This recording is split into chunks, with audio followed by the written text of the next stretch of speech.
দেখুন, আমার আজকে দুটো জনসংযোগ ছিল ঘোষিত, সেটা আপনার জয়পুর আর পানাপুকুরে। এই আমাদের রবিউল, তারপরে আশাগুল, এই আমাদের বাবুকে তো অনৈতিক ভাবে জেলে নিয়ে গেল। আটকাতে পেরেছে বাবুকে? পেরেছে। তা আমাদের অনেককে অনৈতিক ভাবে জেলে নিয়ে গিয়েছিল। আর তারা অনুরোধ করলে যে আপনি এপার থেকে অফিসে যাবে, একবার আমাদের এখান থেকে ঘুরে যান। এবার মাইক টাইক লাগিয়ে দিতে আমি জানি না, ভাই সাহেব তুমি কথা বলেছো মনে হয়, এসব করেছে। যাক, আপনি আপনাদের যখন মাইক লাগিয়ে দিয়েছে, আমি দুটি করে কথা বলবো। প্রথম কথা বলবো, আপনাকে নায়িকা প্রতিষ্ঠা করতে গেলে অনেক বাধা বিপত্তি আসবে। নায়িকা প্রতিষ্ঠা করতে গেলে অনেক সমস্যার সম্মুখীন হতে হবে, কিন্তু আপনাদের আমাকে মাথায় রাখতে হবে, কেউ আপনাকে দুঘা মারলো, আপনি দুঘাটাকে মেরে দিলেন, এটা করলে নারী প্রতিষ্ঠা হবে না। আমরা চাইছি বৈষম্য মুক্ত সমাজ ব্যবস্থা। আমরা সেই সমাজ ব্যবস্থাকে চাইছি যেখানে নারী পুরুষের সমান অধিকার থাকবে, উচ্চবর্ণ পিছিয়ে বর্গের মধ্যে কোনো পার্থক্য থাকবে না, যেখানে আমরা ওরা বলে কিছু থাকবে না, যেখানে হিন্দু মুসলমানের মধ্যে কোনো বিভেদ থাকবে না, ঐক্যের সাথে বসবাস করবে, যেখানে দুর্নীতি বলে কিছুই থাকবে না, সেই সমাজ ব্যবস্থা আমরা আনতে চাইছি। সুতরাং সেই সমাজ ব্যবস্থা আনতে গেলে আমাদের অনেক কাঠখড় পোড়াতে হবে, আমাদেরকে অনেক মেহনত করতে হবে, আর অনেকের সাথে আমাদেরকে রাজনৈতিক লড়াই লড়তে হবে। কারণ যারা তোলা তুলে যাদের সংসার চলে, যারা অন্যায় অনৈতিক কাজ করে তাদের সংসার চালায়, আপনি বলছেন এই অন্যায় কাজগুলো বন্ধ করতে হবে, কাটমানি চলবে, তারা আপনার উপরে ঝাঁপিয়ে পড়বে, আপনাকে আটকাবে, কিন্তু আপনার উপরে ঝাঁপিয়ে পড়লে আপনি তার উপরে ঝাঁপিয়ে পড়বেন না, এই অনুরোধ আপনাদের কাছে আমার থাকবে। আমাদেরকে কি করতে হবে? আমাদেরকে দায়িত্ব নিতে হবে। সমাজ ব্যবস্থা পরিবর্তনের দায়িত্ব তুলে নিয়েছি, প্রয়োজনে আমাদের পিঠকে পেতে দিতে হবে, কিন্তু আমরা অ্যাকশনের রিয়াকশনে যাব না। কারণ অ্যাকশনের রিয়াকশনে গেলে আমাদের যে লক্ষ্য, যে ডেস্টিনেশন, সেটা আমরা পৌঁছাতে পারবো না। দেখবেন, আমাকে ভাঙড় সহ এই ক্যানিং এর কিছু চুনোপুটি নেতা অনেক আক্রমণ করে। আমি তাদের আক্রমণের উত্তর দিই না। কারণ কি বলেন তো? আমি লড়াই করছি মমতা ব্যানার্জি সরকারের দুর্নীতির বিরুদ্ধে, একটা সরকারের সাথে।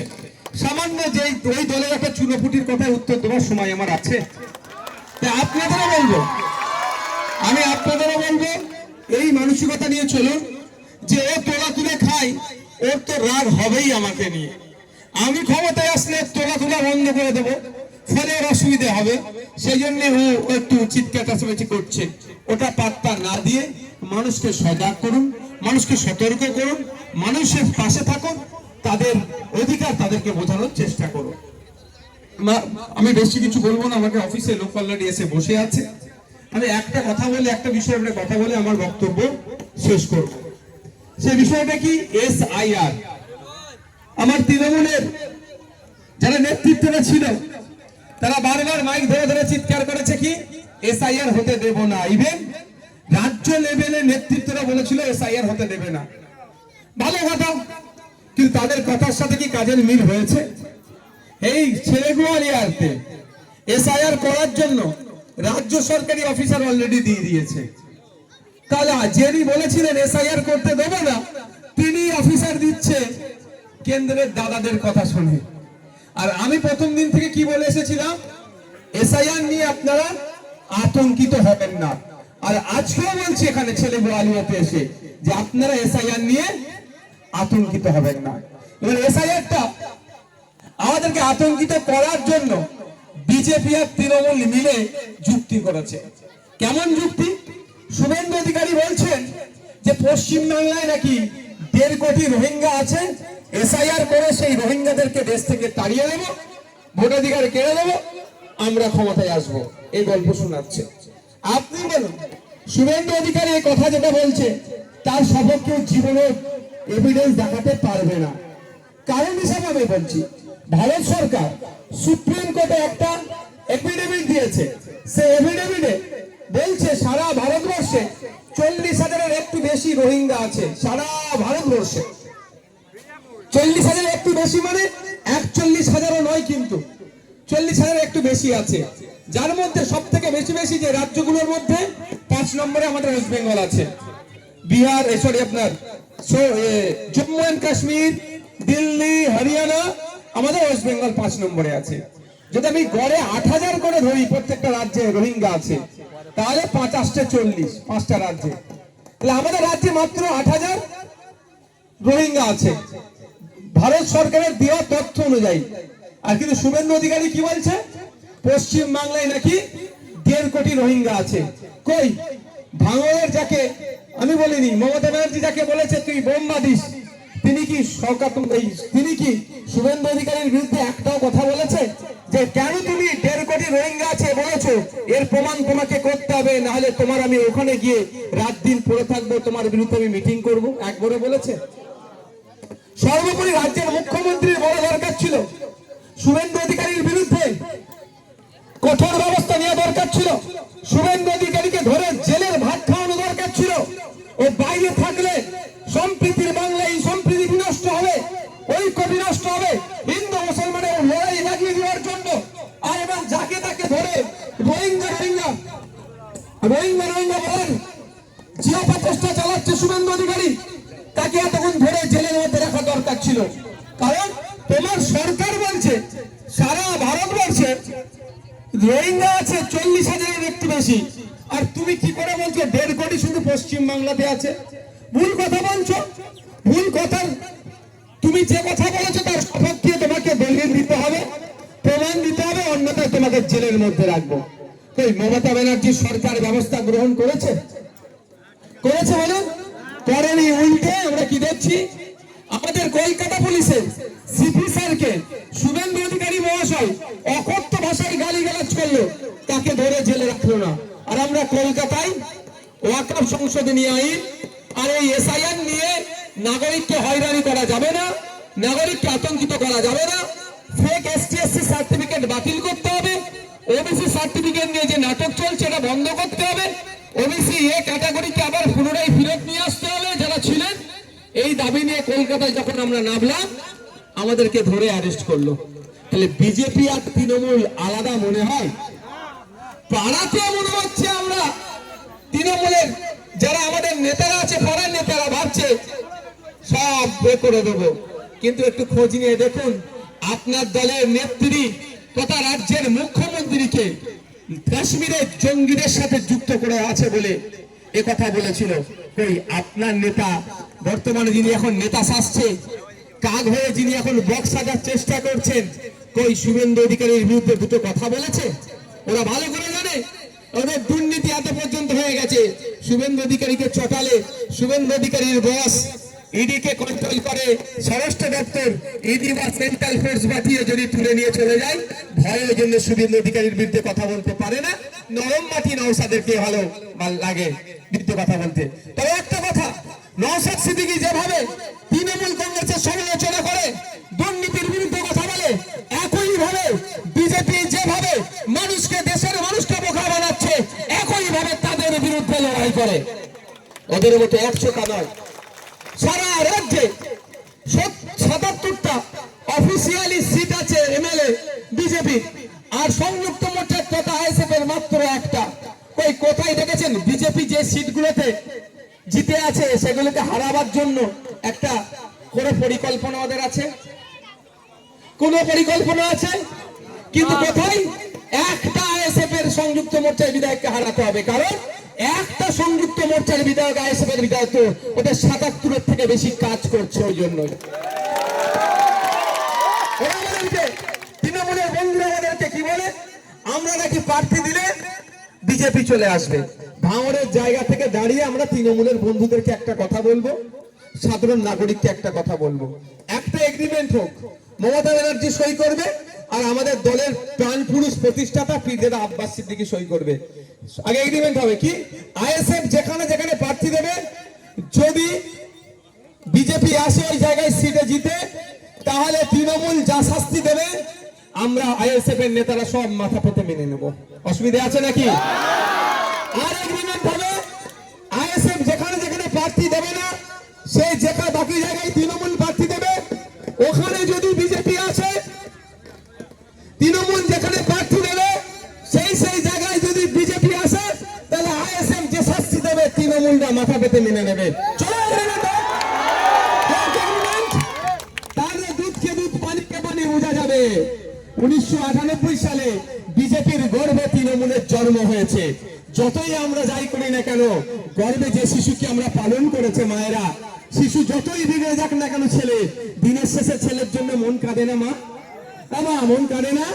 বাপেরা যারা মাঠে ঘাটে কাজ করে শ্রম দিয়ে ছেলেকে বড় করলে, ছেলে বিগড়ে গেলেও, ছেলে ভুল পথে গেলে, ছেলের সাথে কথা না থাকলে মনটা একটু কাঁদে না? তো বিজেপির গর্বে তৃণমূলের জন্ম। তৃণমূল যতই ভুল করুক না কেন, বিজেপির মনটা কাঁদে। সেই জন্য পার্থবাবু কতদিনে যত দুর্নীতির নিয়োগের মামলায় দুর্নীতি ছিল, সব জামিন পেয়ে গেল। বুঝতে পারছেন না? আর গর্বে যেহেতু ছেলে হয়েছে, ছেলে যতই বাপ মা যতই ছেলের উপর টর্চার করে না সবাই, তারপরে বলছি, ছেলেকে যদি ত্যায্য পুত্রও করে দেয়, ছেলে কিন্তু বাপ মায়ের প্রতি আলাদা সহানুভূতি থাকে, দূর থেকে হলেও সহানুভূতি থাকে। তো ত্যায্য পুত্র করে দিলেও, আমি ধরছি তর্কের খাতিরে ত্যায্য পুত্র করে দিয়েছে তৃণমূলকে, কিন্তু তৃণমূল যতই ত্যায্য পুত্র হোক না কেন, শুভেন্দু অধিকারী যতই পুলিশকে গালাগালি করুক না কেন, মমতা ব্যানার্জিকে যতই বলুক না কেন তুমি জঙ্গিদের সাথে যুক্ত আছো, দিনের শেষকে মাফ করে দিচ্ছে। তাই আমাদের ভাঙড়ে যে সমস্ত তৃণমূলের বন্ধুরা ভাবছেন যে আপনাদের বিপদে আপদে শুভেন্দু অধিকারী কিছু বললে, দেশ থেকে তাড়িয়ে দিলে মমতা ব্যানার্জি আপনাদের বাঁচিয়ে দেবে, আমি আপনাদের বলবো এটা আপনার ভুল ভাবনা হচ্ছে। এটুকুই বলে যেতে পারি, 2019 সালে সিএ এনআরসি নিয়ে যখন সারা রাজ্যের মানুষ চিন্তিত, সারা দেশের মানুষ চিন্তিত, মমতা ব্যানার্জি টাকা ছিচি করলেও যে মুসলমানদেরকে তাড়িয়ে দেওয়ার অপচেষ্টা চলছিল, তখন কিন্তু মমতা ব্যানার্জি ভাঙড়ের এই তৃণমূলের নেতাদের হয়ে সুপ্রিম কোর্টে মামলা করেনি, বা ভাঙড়ের তৃণমূলের মুসলিম নেতাদের কথা বলছি, তাদের হয়ে মামলা করেনি। নওশাদ সিদ্দিকী, আব্বাস সিদ্দিকীর ছোট ভাই সুপ্রিম কোর্টে গিয়েছিল ভাঙড়ের ওই নেতাদেরকে বাঁচানোর জন্য। তৃণমূলের আইএসএফ এর তখন জন্ম হয়নি, এবং বাকি যে কোনো রাজনৈতিক দলের হোক, সাধারণ কর্মীরা হোক, সাধারণ মানুষ হোক, কাউকে না সিএনআরসি করে দেশ থেকে তাড়াতে পারে।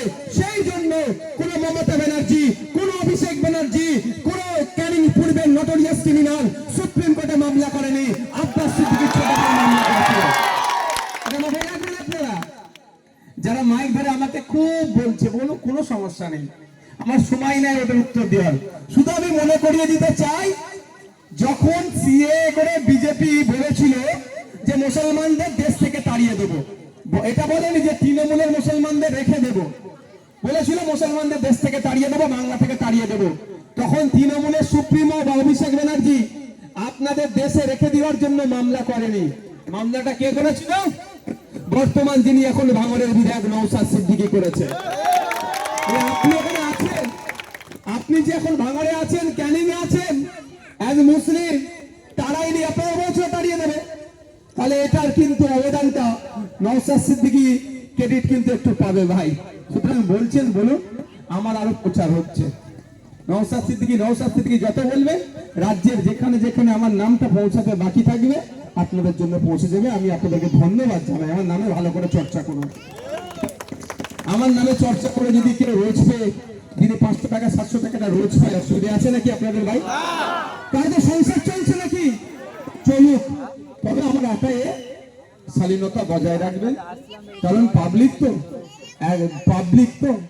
পাবলিক যদি আবার খেতে ওঠে না, দেখতেছেন না কি করছে লাদাখে, নেপাল, শ্রীলঙ্কা, বাংলাদেশ, পাবলিকের মার। আর বললাম না, তো অনুরোধ এটাই যে শালীনতা বজায় রাখুন।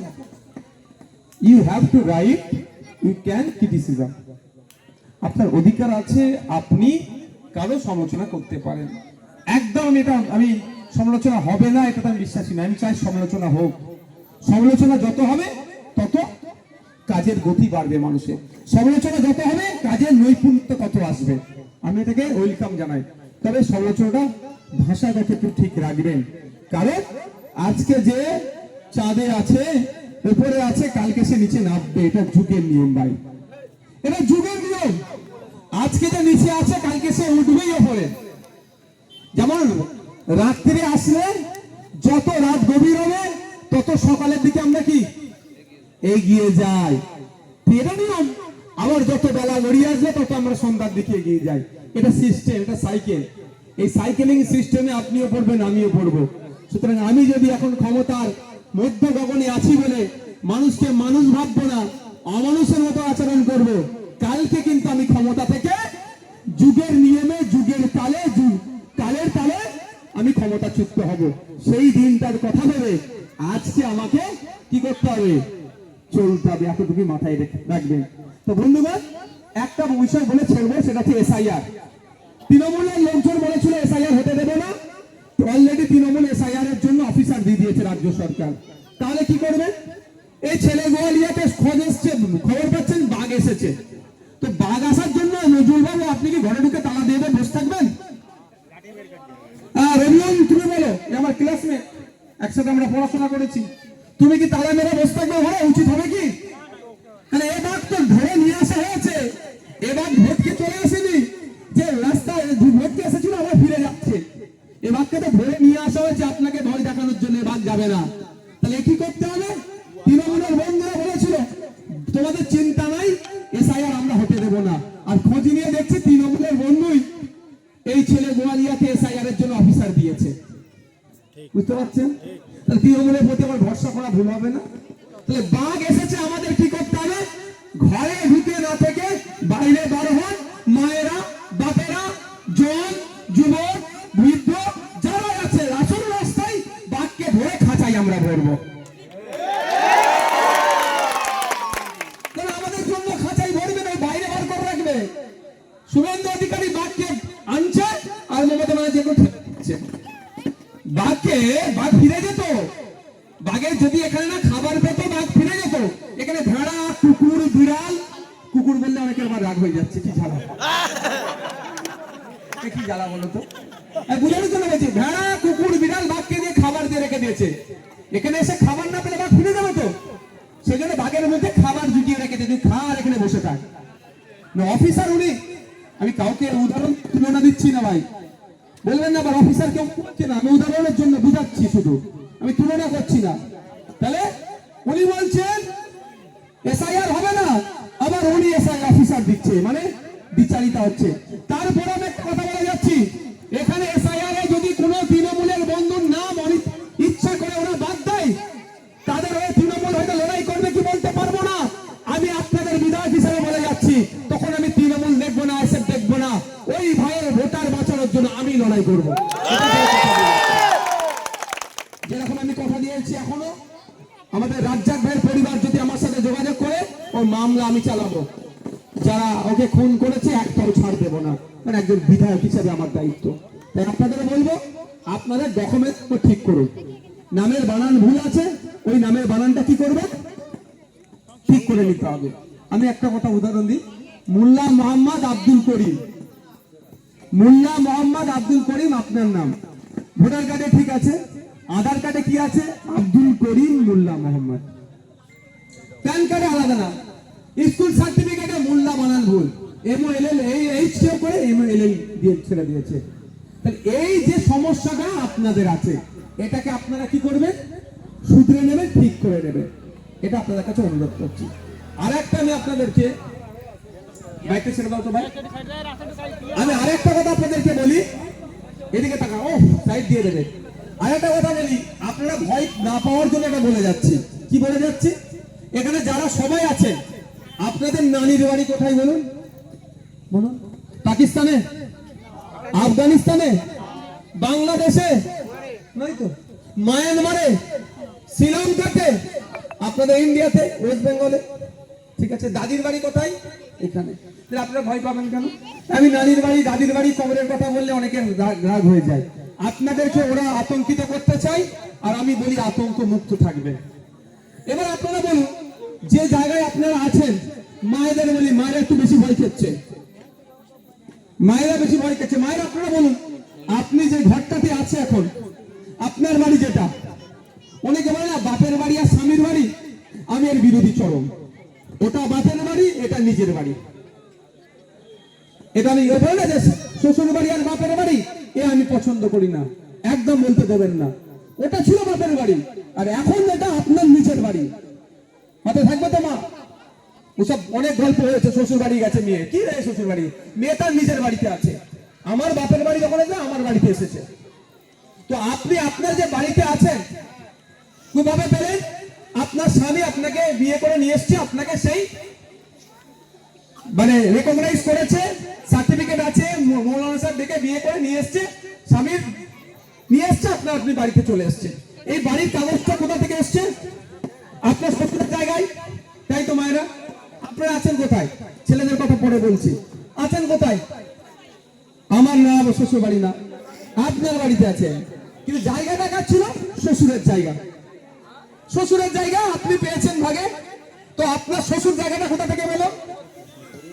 আমি একটু বোঝানোর জন্য গ্রাম্য ভাষায় বোঝানোর চেষ্টা করছি আমি, হ্যাঁ, এটা আপনারা সহজে বুঝেন। শ্বশুর জায়গাটা কোথায় পেয়েছে? এই বাপেরা, আপনারা কার জায়গায় আছেন? আপনার আব্বার জায়গায় তো, আপনার বাবার জায়গায় তো। আপনার বাবার জায়গাটা আপনার দাদুর কাছ থেকে পেয়েছে, তাহলে আপনার নানার কাছ থেকে। এরকম তো হয়, কেউ শ্বশুর বাড়ি থেকে যায়, এর বাইরে তার কিছু নয়। তো এই কাগজটা আপনার কাছে আছে তো, ওই কাগজটাই তো আপনার ডকুমেন্টস। আপনি ভয় পাচ্ছেন কেন? আপনি বলুন, আপনাদের এখানে যদি একটু খাস জায়গা বেরিয়ে পড়ে, আমার তৃণমূলের বন্ধুরা সেই জায়গাটা ছেড়ে দেবে? ওরা আগে দখল করবে না? যদি আপনার ঘরে কাগজ যদি না থাকতো, আপনার ঘরে ঢুকে যেত। কিন্তু আপনার কাছে যদি কাগজ না থাকতো, তৃণমূলের বন্ধুরা ওটাকে দখল নিয়ে নিত। ভুল বলছি নাকি? শুধু খুঁজছে কোথায় খাস জায়গা আছে, দখল নেবো, দিয়ে বিক্রি করবো। তো আপনার বাড়িতে কাগজ আছে বলে আপনার কাছে ঢুকতে পারছে না। ওই কাগজটাই আপনার সব থেকে বড় দলিল। দেশ স্বাধীনের আগেকারের কাগজ আপনাদের বাড়ি, প্রত্যেকের বাড়ি আছে। দেশ স্বাধীন হচ্ছে 1947 সালে।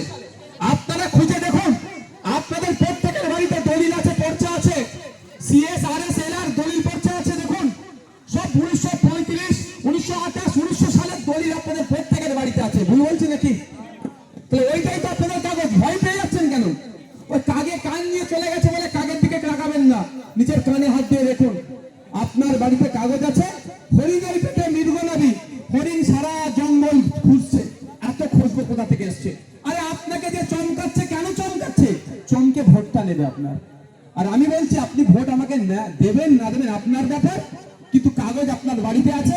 আপনাকে কাউকে তেল লাগাতে হবে না, কারো কাছে কিন্তু জুড়োদিরি করতে হবে না।